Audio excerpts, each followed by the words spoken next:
Mole concept lecture number 6। इस lecture में हम कुछ प्रॉब्लम्स यूडोमेट्री पर बेस्ड करेंगे और कुछ problem atomic and molecular weight पर बेस्ड करेंगे। तो शुरू करते हैं। पहला प्रॉब्लम लेते हैं। दिया हुआ है a sample of a coal gas contained H2, CH4 and CO. 20 ml of this mixture was exploded with 80 ml of oxygen. तो दिया हुआ है H2, CH4 और CO। 20 ml of this mixture, तो मान लेते हैं H2 कुछ x ml था, CH4 y ml था और जो बचा हुआ 20 माइनस x माइनस y है वो CO था।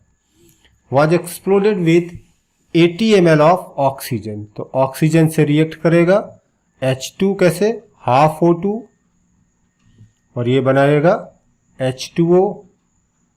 CH4 रिएक्ट करेगा प्लस 2O2 और ये बनाएगा CO2 प्लस 2H2O और CO रिएक्ट करेगा प्लस हाफ O2 और ये बनाएगा CO2। तो हमसे कहा जा रहा है on cooling the volume of gases was 68 ml।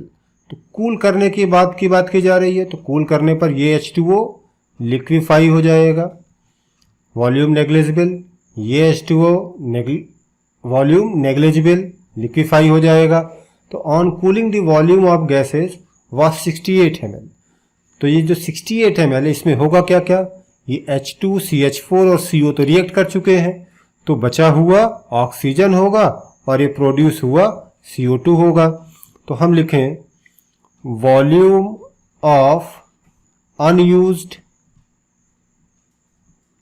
O2 plus volume of CO2 produced, this is equal to 68 ml। और वॉल्यूम ऑफ अनयूज्ड O2 कितना, टोटल जो लिया गया है माइनस जो रिएक्ट कर गया, तो टोटल लिया कितना गया था 80 ml माइनस जो रिएक्ट कितना करेगा, इस H2 x के करस्पॉन्डिंग रिएक्ट करेगा x/2, इस CH4 y के करस्पॉन्डिंग रिएक्ट करेगा 2y, तो माइनस 2y, इस CO 20 minus x minus y के करस्पॉन्डिंग इसका हाफ टाइम्स रिएक्ट करेगा, तो this minus 1/2 20 minus x minus y, ये हो गया वॉल्यूम ऑफ अनयूज्ड O2। और CO2 कितना प्रोड्यूस होगा यहाँ पर, इस CH4 y के करस्पॉन्डिंग y और CO 20 minus x minus y के करस्पॉन्डिंग सेम अमाउंट, तो वॉल्यूम ऑफ CO2 प्रोड्यूस कितना है y plus 20 minus x minus y, this is equal to 68। ये इक्वेशन नंबर 1 दी हुई है। आगे हमसे कह रहा है there was a contraction of 10 ml when treated with KOH। KOH से क्या करेगा, KOH ये जो CO2 प्रोड्यूस हुआ है इसको एब्जॉर्ब कर लेगा, तो CO2 का वॉल्यूम ये हम लोग पहले ही देख चुके हैं, ये हमें दिया हुआ है 10 ml, तो that means y plus 20 minus x minus y, this is equal to 10। ये इक्वेशन नंबर 2। तो हमारे पास दो अननोन है x और y और दो इक्वेशन है, तो ये सॉल्वेबल है। अगला प्रॉब्लम देखते हैं। दिया हुआ 1 litre of a mixture of CO and CO2 is taken. This mixture is passed through a tube containing red hot charcoal. The volume now becomes 1.6 liter. The volumes are measured under the same condition. Find the composition of the mixture of volume.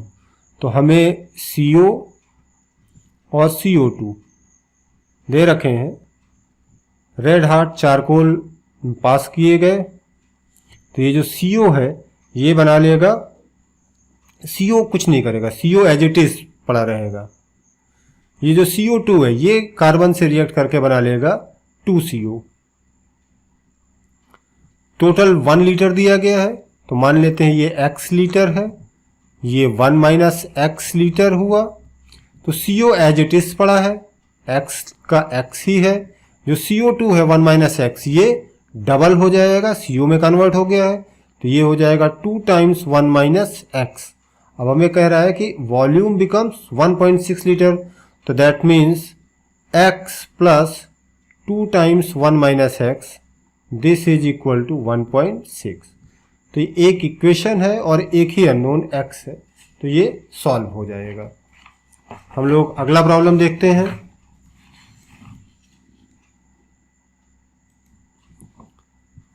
दिया हुआ है 10 ml of a mixture of CO, CH4 and N2 exploded with excess of oxygen gave a contraction of 6.5 ml। तो दिया हुआ है CO, CH4 और N2 तीन चीजें हैं। 10 ml है तो मान लेते हैं ये x ml, ये y ml, nitrogen 10 minus x minus y ml होगा। एक्सेस ऑफ ऑक्सीजन से तो दिस प्लस हाफ O2, ये बना लेगा इधर CO2। तो अगर x ml CO था तो ये x बाई 2 ml O2 से रिएक्ट करेगा और x ml ही CO2 बना लेगा। CH4 तो दिस प्लस 2O2 और ये बनाएगा CO2 प्लस 2H2O। YML अगर CH4 है तो ये 2YML O2 से रिएक्ट करेगा और YML CO2 बना लेगा। यहाँ पर हम H2O इसको लिक्विफाई मान लेते हैं, तो इसका वॉल्यूम नेग्लिजिबल मानेंगे गैसेस की तुलना में, और ये नाइट्रोजन इनर्ट होता है, तो ये as it is 10 minus x minus y पड़ा रहेगा। हमें दे रहा है कि ये रिएक्शन होने के बाद जो कॉन्ट्रैक्शन है वो 6.5 ml का है। तो पहली इक्वेशन जरा देखें, इसमें रिएक्टेंट में ये x ml CO, x by 2 ml O2, तो दैट मीन्स रिएक्टेंट का वॉल्यूम 3x/2 और प्रोडक्ट का वॉल्यूम x है। तो जो पहली इक्वेशन का करस्पॉन्डिंग कॉन्ट्रैक्शन है वो है x/2। दूसरी इक्वेशन को देखें तो यहां रिएक्टेंट साइड में YML 2YML, तो दैट मीन्स 3YML है, और प्रोडक्ट साइड में YML, तो जो कॉन्ट्रैक्शन है वो 2Y का, और ये दे रखा है हमें 6.5। तो ये इक्वेशन नंबर 1 हो गई। फिर कहता है there was a further contraction of 7 ml when the residual gas was treated with KOH। तो KOH ने क्या किया होगा, इस CO2 को एब्जॉर्ब कर लिया होगा। तो दैट मीन्स हमें दे रखा है x plus y, this is equal to 7। तो ये इक्वेशन नंबर 2 है। तो x और y में दो इक्वेशन, दो अननोन सॉल्वेबल है। नेक्स्ट प्रॉब्लम देखते हैं।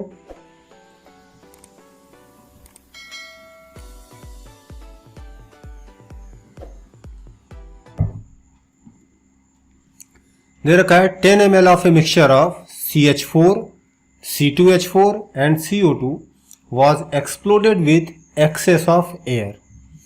तो रिएक्शन पहले लिख लेते हैं, CH4, C2H4 और CO2। ऑक्सीजन से रिएक्शन कराई जा रही है, तो CH4 प्लस 2O2 ये बनाएगा CO2 plus 2H2O। C2H4 plus 3O2 ये बनाएगा 2CO2 प्लस 2H2O। CO2 की कोई रिएक्शन नहीं होनी है। हमें कह रहा है कि after explosion there was a contraction of 17 ml। तो आफ्टर एक्सप्लोजन ये x ml मान लेते हैं, C2H4 मान लेते हैं YmL, तो CO2 हो जाएगा 10 - x - y। तो अगर ये xml है तो ऑक्सीजन कितना रिएक्ट करेगा 2x से, CO2 कितना बनाएगा x। ये लिक्विफिकेशन के कारण हम इसका वॉल्यूम नेग्लिजिबल मान लेते हैं। C2H4Y है तो ये रिएक्ट करेगा 3y ऑक्सीजन से और बनाएगा ये 2y CO2। इस H2O को नेग्लिजिबल मान लेते हैं। तो जो कॉन्ट्रैक्शन दे रखा है हमें, after explosion there was a contraction of 17 ml, तो कॉन्ट्रैक्शन 17 ml। पहली इक्वेशन को देखते हैं। रिएक्टेंट साइड में x 2x 3x हुआ, प्रोडक्ट साइड में x है, तो जो पहली इक्वेशन के करस्पॉन्डिंग कॉन्ट्रैक्शन है वो 2x का है। दूसरी इक्वेशन को देखते हैं। रिएक्टेंट साइड में y 3y 4y है, प्रोडक्ट साइड में 2y, तो जो कॉन्ट्रैक्शन हुआ है वो 2y का, तो that means 2x plus 2y is equal to 17। ये इक्वेशन नंबर 1 हो गई। नेक्स्ट वो हमसे कह रहा है and after treatment with KOH there was a further reduction of 14 ml। तो KOH ने क्या किया होगा, इस CO2 जो बन रहा है इसको एब्जॉर्ब कर लेगा, प्लस साथ ही साथ जो पहले से पड़ा हुआ CO2 है इसको भी एब्जॉर्ब कर लेगा। तो जो KOH के करस्पॉन्डिंग कॉन्ट्रैक्शन आ रहा है वो ये पहली इक्वेशन वाला CO2, दूसरी इक्वेशन वाला CO2 और जो पहले से पड़ा हुआ CO2 है इसके करस्पॉन्डिंग। तो दैट मीन्स नेक्स्ट कंडीशन हमें दी हुई है x plus 2y plus 10 - x - y, this is equal to 14, equation number 2। तो ये x और y में दो इक्वेशन, दो अननोन, सॉल्वेबल है। नेक्स्ट हम लोग कुछ प्रॉब्लम एटॉमिक वेट और मॉलिक्यूलर वेट पर बेस्ड देखते हैं। पहला problem, two elements A and B, atomic weight दिए हुए 75 and 16, combine to give a compound having 75.8% of A। What is the formula of the compound. तो मान लेते हैं इसमें कि let the compound is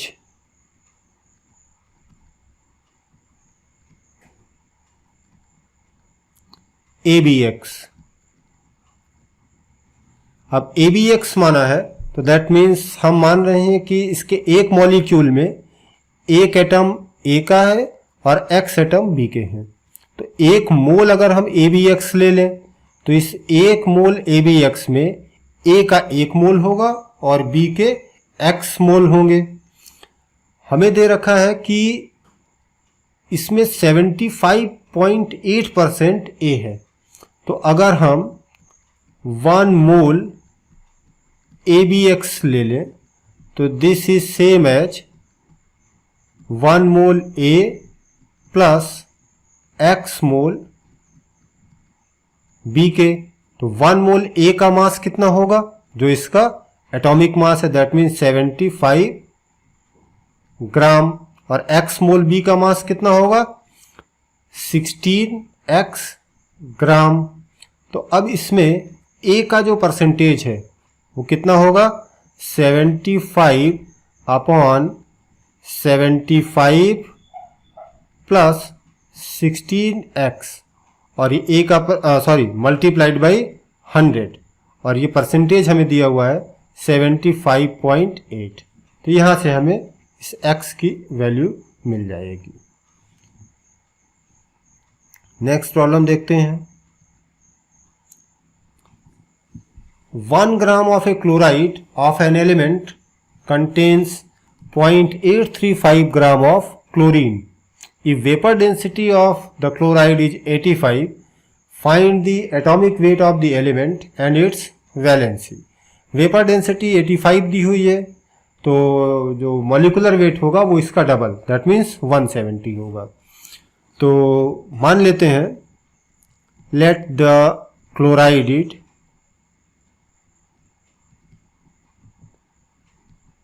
MClX। जहाँ पर m कोई एटम है, इसका लेट से जो एटॉमिक मास है वो भी m है। तो सबसे पहले तो इसका जो मॉलिकुलर मास है MClX का वो हमें दिया हुआ है 170। तो दैट मीन्स जो पहली कंडीशन दी हुई है वो m plus 35.5 into x this is equal to 170। पहली कंडीशन ये है। और हमें दे रखा है कि 1 ग्राम of A chloride of an element contains 0.835 gram of chlorine. तो अगर इसको परसेंटेज में कन्वर्ट करें तो दैट मीन्स इस कंपाउंड में जो क्लोरीन है वो 83.5% है। तो जैसा पिछले प्रॉब्लम में हम लोगों ने किया था सेम वही चीज इसमें करें। क्लोरीन अगर एक MClX इसका हम 1 मोल ले लें MClX का, तो जो क्लोरीन का मास होगा वो 35 इंटू 0.5 मल्टीप्लाइड बाई x, और पूरा MClX का जो मास होगा 1 मोल का वो m plus 35.5 into x this multiplied by 100 this is equal to 83.5। तो ये इक्वेशन नंबर 2 हो जाएगी। तो यहाँ पर 2 इक्वेशन और 2 अननोन m और x दोनों सॉल्व हो जाएंगे। एक बार फिर से देखें, वेपर डेंसिटी 85 दी हुई है, वेपर डेंसिटी 85 है तो मॉलिक्यूलर वेट 170 फिक्स हो गया। MClX माना है तो m plus XCl that means 35.5 into x 170 हो गया। 1 ग्राम क्लोराइड में दिया हुआ है कि क्लोरीन 0.835 ग्राम है, दैट मीन्स जो क्लोरीन का परसेंटेज है वो 83.5 है। तो MClX का 1 मोल ले लिया गया। 1 मोल MClX में Cl ये हुआ, पूरा कंपाउंड इतना हुआ, तो परसेंटेज निकालना है Cl का, तो Cl upon total multiplied by 100 this is equal to 83.5। तो ये हमारा दूसरा क्वेश्चन हो गया। ये नेक्स्ट प्रॉब्लम देखते हैं। दिया हुआ है 2 elements P and Q form the compounds P2Q3 and PQ2। 0.15 mole of P2Q3 weighs 15.9 gram, 0.15 mole of PQ2 weighs 9.3 gram. Find the atomic weights of P and Q। तो मान लेते हैं P का एटॉमिक वेट P है और Q का atomic weight Q है। तो 0.15 मोल P2Q3, तो that means 0.15 multiplied by 2P plus 3Q this is equal to 15.9। पहली इक्वेशन बन गई है भाई। 1 मोल का मास कितना होगा 2P प्लस 3Q, तो 0.15 मोल का mass this multiplied by 0.15। Again 0.15 mole PQ2 का मास दिया हुआ है, तो 0.15 multiplied by P plus 2Q this is equal to 9.3। तो ये 2 इक्वेशन 2 अननोन सॉल्वेबल है। नेक्स्ट प्रॉब्लम देखते हैं हम लोग। दिया हुआ है कि 0.607 gram of a silver salt of a tribasic organic acid was quantitatively reduced to 0.370 gram of pure silver. Calculate the molecular weight of the acid. तो ट्राइबेसिक एसिड दिया हुआ है, तो हम मान लें let the acid is